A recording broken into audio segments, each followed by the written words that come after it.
கொடுக்கவில்லை. இந்த கிழந்தோட்டத்தில் அந்த காணி முன்பதிக்கு கொடுக்கப்பட்டு வைக்க நான் அரசு நடவடிக்கை எடுக்கவில்லை. கௌரவ உறுப்பினர் இளங்கோ, இது சம்பந்தமா நாங்கள் எடுக்கப்பட்ட தீர்மானங்கள் கடந்த ஒரு 2 கிழமைக்கு முதல் எடுக்கப்பட்ட தீர்மானங்களுக்கு என்ன நடவடிக்கை எடுத்தது, நடவடிக்கை எடுக்காததுக்கு என்ன காரணம் என்றெல்லாம் ஒரு தீர்மானம் நாங்கள் நிறைவேற்றி எல்லாம் செய்திருக்கிறோம். நீங்க அந்த கூட்டத்துக்கு வரவே இல்லை. வராம இருந்தாலும் கூட்டம் தொடங்க எல்லாம் எடுக்க வச்சு கூட்டத்தை நடத்த விடாம சத்தம் போட நாங்க ஒன்றும் செய்யலாது. காலத்துல நாங்கள் உங்களுக்கு ஒரு ஆதரவு கொடுத்தாங்க, அந்த ஆதரவு கொடுத்தாங்க. இனிமேல் காலங்களில் உங்களுக்கு ஆதரவு நாங்கள் யோசிக்கணும் என்று நாங்கள் கூட்டத்தில் கலந்து கொள்ள நாங்கள் முடிவு.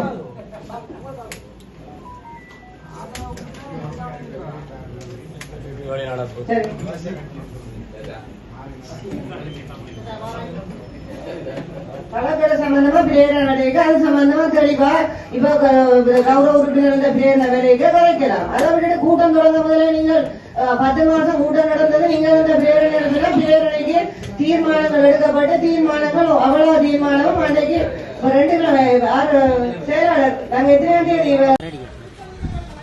எங்களுடைய தமிழ் ஊடகவியலாளர் அனைவருக்கும் எனது அன்பார்ந்த காலை வணக்கம். இன்று நடைபெறப் போகின்ற இந்த மாதாந்த கூட்டத்திலே சட்டத்துக்கு முரணான வகையில் பிரேரணை ஒன்று கொண்டு வரப்பட்டுள்ளது.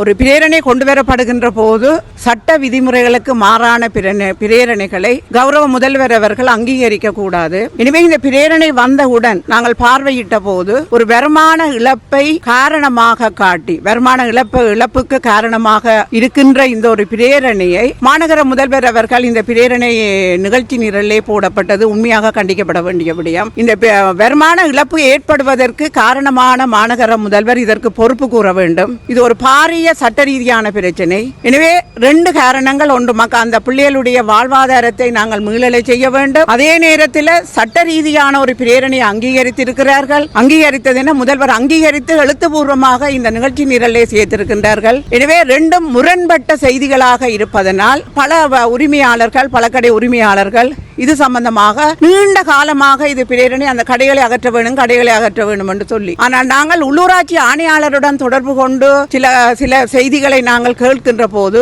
அவர்கள் கூறுகின்றார்கள் தங்களுக்கு இந்த பழக்கடை வியாபாரிகள் சம்பந்தமாக எந்த விதமான முறைப்பாடுகளும் வந்ததில்லை. எத்தனையோ முறைப்பாடுகள், கலாச்சார சீரழிவுகள் சம்பந்தமான முறைப்பாடுகள் வரும். அதை அகற்றுவதற்கு தங்களுக்கு எந்த விதமான சட்ட நடவடிக்கைக்குரிய ஆதாரங்களோ அல்லது பத்திரங்களோ இல்லை.